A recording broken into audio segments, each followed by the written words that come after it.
ಇಷ್ಟು ಕಷ್ಟಪಟ್ಟ ಮೇಲೂ ಕೂಡ ನನಗೇನು ಸಿಕ್ಕಿಲ್ವಲ್ವಪ್ಪ. ದಿನ ಪೂರ್ತಿ ಹಾಳಾಯ್ತಲ್ಲಪ್ಪ.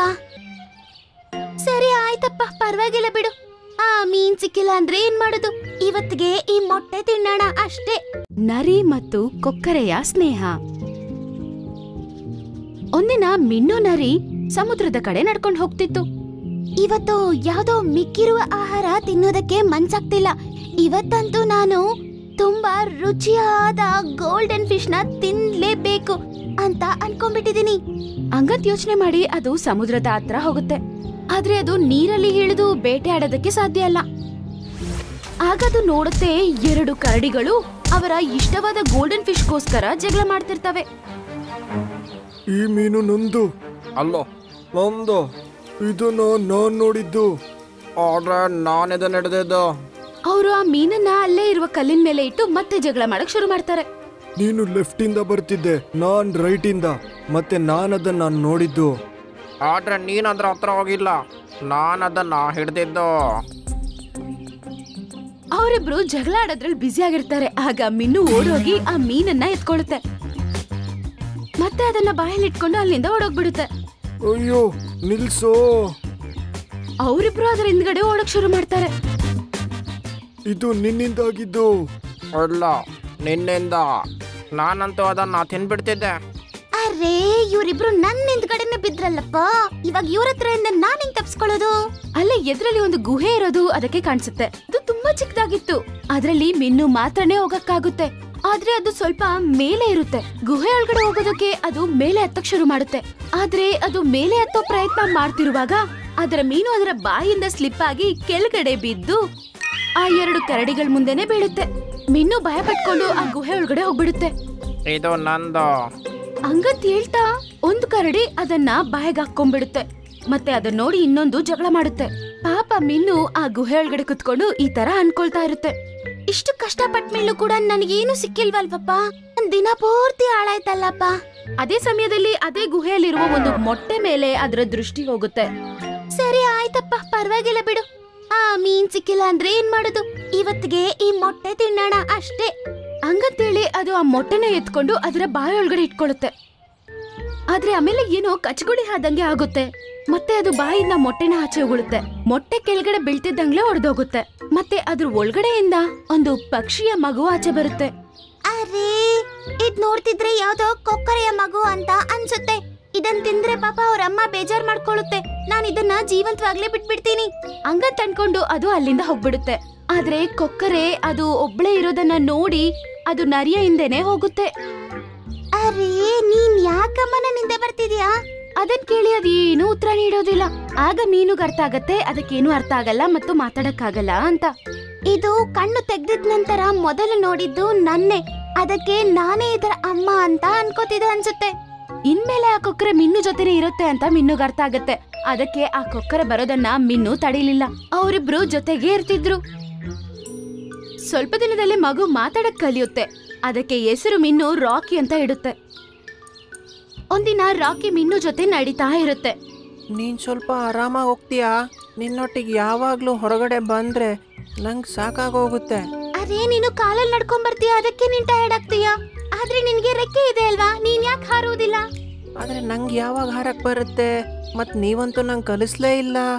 ಸರಿ, ನಾನ್ ಹೆಂಗ್ ಮಾಡ್ತೀನೋ ಅದನ್ನೇ ನೋಡಿ ಮಾಡು, ಆಯ್ತಾ? ಮೀನು ಅದನ್ನ ಒಂದು ದೊಡ್ಡ ಬೆಟ್ಟದ ಮೇಲೆ ಕರ್ಕೊಂಡು ಹೋಗುತ್ತೆ. ನಿನ್ನ ರೆಕ್ಕೆಗಳನ್ನು ಬಿಚ್ಚು. ಸರಿ. ಈಗ ರೆಕ್ಕೆಗಳನ್ನು ಅಲ್ಲಾಡಿಸು ಹಂಗಂತ ಹೇಳಿ ಕೈಯನ್ನ ಜೋರಾಗಿ ಅಲ್ಲಾಡಿಸಿ ತೋರಿಸುತ್ತೆ. ಅದನ್ನ ನೋಡಿ ರಾಕಿ ಕೂಡ ರೆಕ್ಕೆಗಳನ್ನು ಜೋರಾಗಿ ಅಲ್ಲಾಡ್ಸೋಕೆ ಪ್ರಾರಂಭಿಸುತ್ತೆ.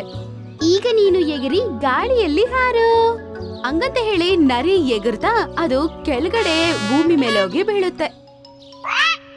ಆದ್ರೆ ರಾಕಿ ಏನ್ ಮಾಡುತ್ತಂದ್ರೆ ಗಾಳಿಯಲ್ಲಿ ಎಗರೋಕ್ ಶುರು ಮಾಡುತ್ತೆ.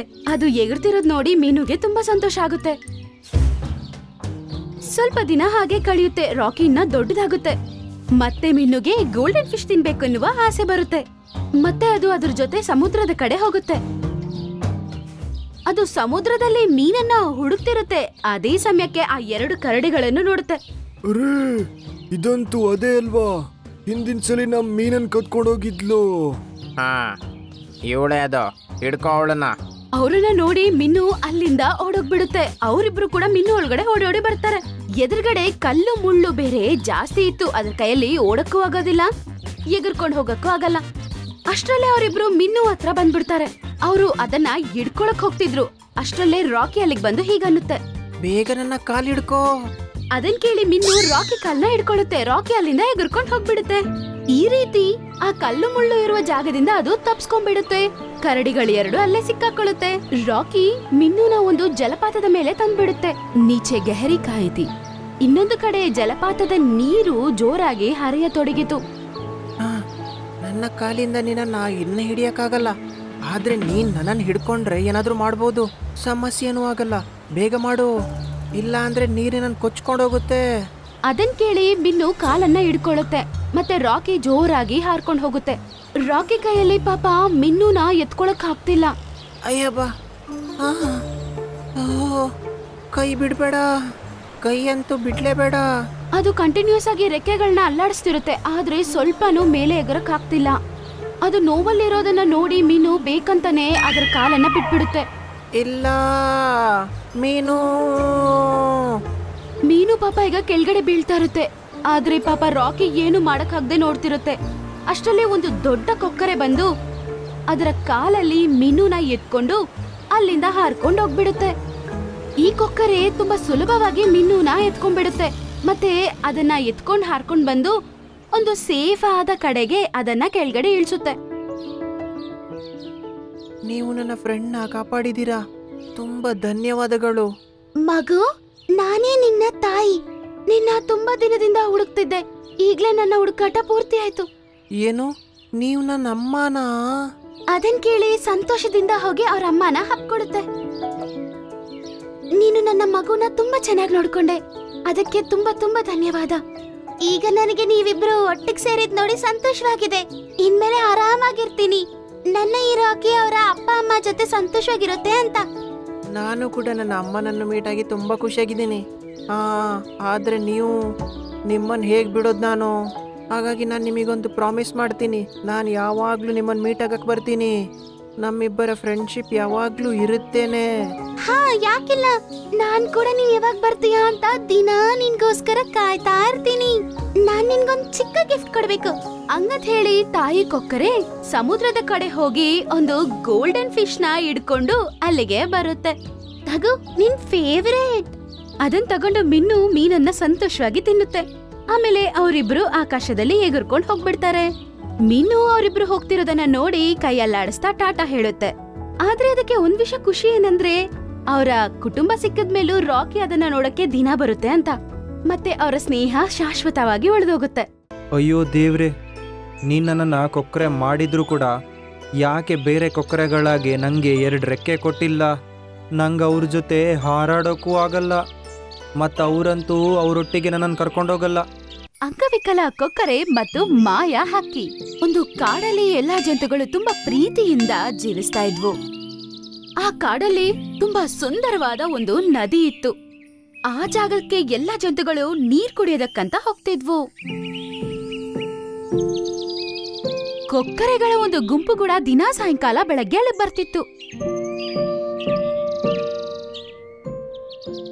ಆದ್ರೆ ಒಂದು ಕೊಕ್ಕರೆ ಇತ್ತು. ಅದು ಪಾಪ ದಿನಾ ರಾತ್ರಿ ಅಲ್ಲೇ ಬಿದ್ದಿರ್ತಿತ್ತು.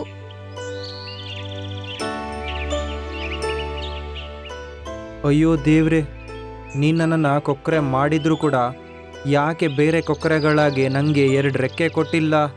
ನಂಗೆ ಅವ್ರ ಜೊತೆ ಹಾರಾಡೋಕ್ಕೂ ಆಗಲ್ಲ, ಮತ್ತು ಅವರಂತೂ ಅವರೊಟ್ಟಿಗೆ ನನ್ನನ್ನು ಕರ್ಕೊಂಡೋಗಲ್ಲ. ಇದಕ್ಕಿಂತ ನನ್ನನ್ನೊಂದು ಮೊಲ ಮಾಡಿದ್ರೆ ಒಳ್ಳೇದಿತ್ತು. ಬೇಗ ಓಡಿ ಆದ್ರೂ ಹೋಗ್ತಿದ್ದೆ ನಾನು.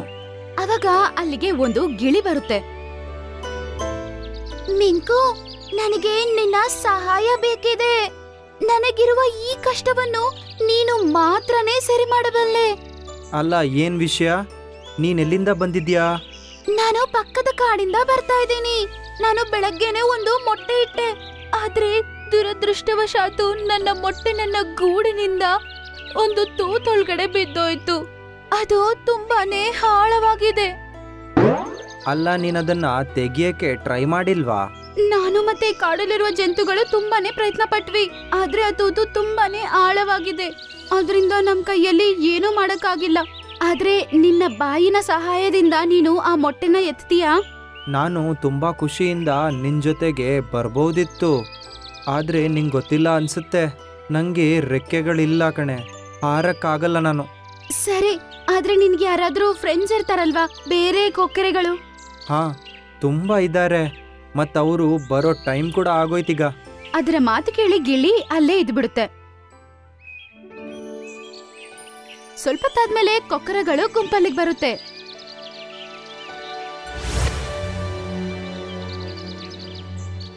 ಎಲ್ಲರ ಹತ್ರ ಆ ಗಿಳಿ ಪಾಪ ಸಹಾಯ ಕೇಳುತ್ತೆ. ನಿನ್ನ ಕಾಡಂತೂ ತುಂಬಾ ದೂರ ಇದೆ, ನಮ್ಮಲ್ಲಿ ಯಾರು ಅಲ್ಲಿಗೆ ಬರೋದೇ ಇಲ್ಲ. ನನ್ ಮೊಟ್ಟೆ ಒಂದ್ ವೇಳೆ ಆ ತೂತಲ್ಲಿ ಸಿಕ್ಕಾಕೊಂಡ್ಬಿಟ್ರೆ ನನ್ನ ಮಗು ಕೂಡ ಪಾಪ ಅಲ್ಲೇ ಸತ್ತೋಗ್ಬಿಡುತ್ತೆ. ಪ್ಲೀಸ್, ನಿಮ್ಮಲ್ಲಿ ಯಾರಾದ್ರೂ ನನ್ ಜೊತೆ ದಯವಿಟ್ಟು ಬನ್ನಿ. ನಾವಾಚೆ ಬರೋದೇ ಇಲ್ಲ. ಮತ್ತೆ ನೀನಂತೂ ನಮ್ ಕಾಡ್ನವಳೇ ಅಲ್ಲ, ನಿಂಗೆ ಯಾಕೆ ನಾವು ಹೆಲ್ಪ್ ಮಾಡಬೇಕು ಅಂತ? ಏನ್ ಮಾತಾಡ್ತಿದ್ದೀರಾ ನೀವೆಲ್ಲ ಈಗ? ಅವಳ ಮಗುವಿನ ಪ್ರಶ್ನೆ ಇದೀಗ. ನಿನಗೆ ತುಂಬಾ ಕೇರ್ ತಗೊಳ್ಬೇಕು ಅಂದ್ರೆ ನೀನೇ ಹೋಗಲ್ವಾ? ಹಾರಕ್ಕಾಗಲ್ಲ ಅಂದ್ರೆ ನಡ್ಕೊಂಡೋಗು, ಕಾಲಿದೆ ಅಲ್ವಾ ನಿಂಗೆ? ಹಂಗಂತ ಹೇಳಿ ಗುಂಪೆಲ್ಲ ಅಲ್ಲಿಂದ ಹೋಗ್ಬಿಡುತ್ತೆ.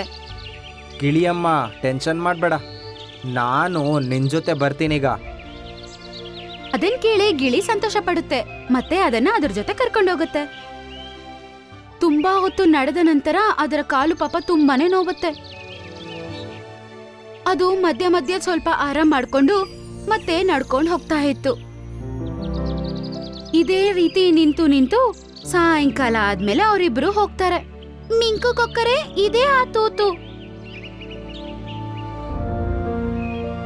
ಅದನ್ ಕೇಳಿ ಮಿಂಕು ಕೊಕ್ಕರೆ ಒಳಗಡೆ ತಲೆ ಇಟ್ಟು ನೋಡುತ್ತೆ. ಅದಕ್ಕೆ ಸ್ವಲ್ಪ ದೂರದಲ್ಲಿ ಒಂದು ಮೊಟ್ಟೆ ಕಾಣಿಸುತ್ತೆ. ನಾನು ಈಗ್ಲೇ ತೆಗಿತೀನಿ. ಮಿಂಕು ಕೊಕ್ಕರೆ ಅದರ ಸಣ್ಣ ಕತ್ತನ್ನು ಅದ ತೂತೊಳಗಡೆ ಬಿಟ್ಟು ಆ ತೂತೊಳಗಡೆ ಇರುವ ಮೊಟ್ಟೆಯನ್ನು ಎತ್ತಿ ಆಚೆ ಇಡುತ್ತೆ. ಅದು ಸ್ವಲ್ಪ ಭದ್ರವಾಗಿ ಇಡುತ್ತೆ. ಅದನ್ನ ನೋಡಿ ಗಿಳಿಗೆ ಸಂತೋಷ. ನಿನ್ಗೆ ತುಂಬಾ ತುಂಬಾ ಧನ್ಯವಾದ ಮಿಂಕು ಕೊಕ್ಕರೆ. ನಂಗೂ ಖುಷಿ ಆಯ್ತು ನಾನು ನಿಂಗೆ ಹೆಲ್ಪ್ ಮಾಡಿದೆ ಅಂತ. ಆದರೆ ನನ್ನ ಕಾಲಿಂದ ಆಗ್ತಾ ಇಲ್ಲ ಈಗ. ನಾನಂತೂ ನಾಳೆ ಬೆಳಿಗ್ಗೆನೇ ಇಲ್ಲಿಂದ ಹೋಗೋದು. ತುಂಬ ನೋವಾಗ್ತಿದೆ ಕಾಲು. ಅದೇ ಸಮಯದಲ್ಲಿ ಆ ಮೊಟ್ಟೆ ಅಕಸ್ಮಾತ್ ಆಗಿ ಒಡೆದೋಗುತ್ತೆ. ಅದೇ ಸಮಯದಲ್ಲಿ ಆ ಮೊಟ್ಟೆ ಒಳಗಡೆಯಿಂದ ಒಂದು ಸುಂದರವಾದ ಪಕ್ಷಿ ಬರುತ್ತೆ. ಆ ಪಕ್ಷಿ ನೋಡ್ತಿದ್ದಂಗ್ಲೇ ಅವರು ಅಮ್ಮ ಅಷ್ಟು ದೊಡ್ಡದಾಗ್ಬಿಡುತ್ತೆ. ಅದ ನೋಡಿ ಮಿಂಕು ಕೊಕ್ಕರೆಗೆ ತುಂಬಾ ಆಶ್ಚರ್ಯ. ಏನ್ ಜಾದು ಇದು? ನೀನ್ ಈಗಷ್ಟೇ ಹುಟ್ಟಿದ್ಯಾ, ಅಷ್ಟು ಬೇಗ ದೊಡ್ಡವಳಾದ್ಯಾ, ಮತ್ತೀಗ ಹಾರ್ತಾ ಇದ್ಯಾ? ಹಾ, ಹೇಗಿದ್ದು? ನಿನಗಿನ್ನು ನಡ್ಕೊಂಡು ಹೋಗ್ಬೇಕಂತಿಲ್ಲ, ಇಲ್ಲಿಂದ ನೀನು ಹಾರ್ಕೊಂಡು ಹೋಗ್ತೀಯಾ? ನಾನ್ ಹೇಗ್ ಹಾರಕ್ ಸಾಧ್ಯ ಅಂತ?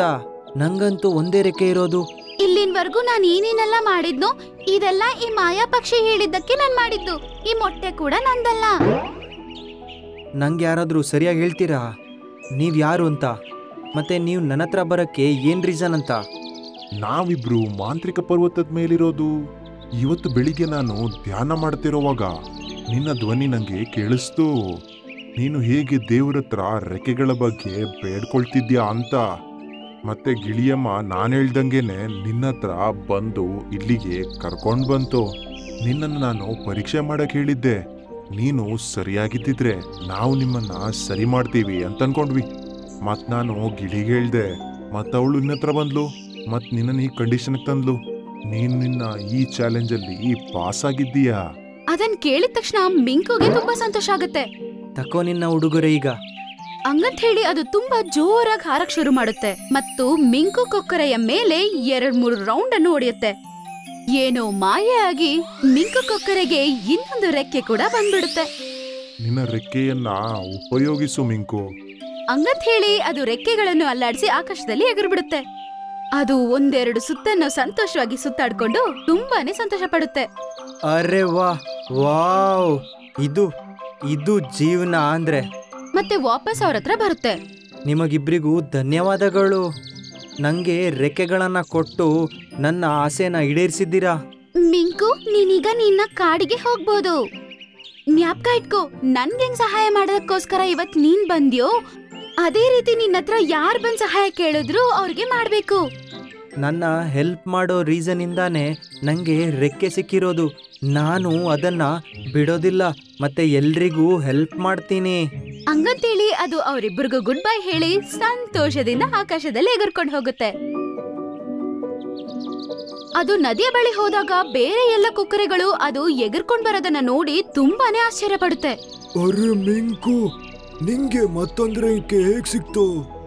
ಅದನ್ನ ಕೇಳಿ ಮಿಂಕು ಕೊಕ್ಕರೆ ಸಂತೋಷದಿಂದ ನಡೆದ ಎಲ್ಲ ವಿಷಯ ಹೇಳುತ್ತೆ. ನಮಗ್ ತುಂಬಾ ಸಂತೋಷ ಆಗಿದೆ. ನೀನು ಕೂಡ ಈಗ ನಮ್ ಜೊತೆಗೆ ಹಾರಾಡ್ಬೋದು. ಮತ್ತೆ ಯಾರಿಗೆ ಕಾಯ್ತಾ ಇದ್ದೀರಾ? ನಡೀರಿ, ಇನ್ನು ನಾನು ನಿಮ್ ಜೊತೆಗೆ ಬರ್ತೀನಿ. ಅದನ್ ಕೇಳಿ ಎಲ್ಲಾ ಕೊಕ್ಕರೆಗಳು ಆಕಾಶದಲ್ಲಿ ಎಗರ್ಕೊಂಡು ಹೋಗುತ್ತೆ. ಮತ್ತೆ ಸಂತೋಷದಿಂದ ಮಿಂಕು ಕೊಕ್ಕರೆ ಕೂಡ ಅವ್ರ ಜೊತೆನೆ ಎಗರ್ಕೊಂಡು ಹೋಗುತ್ತೆ.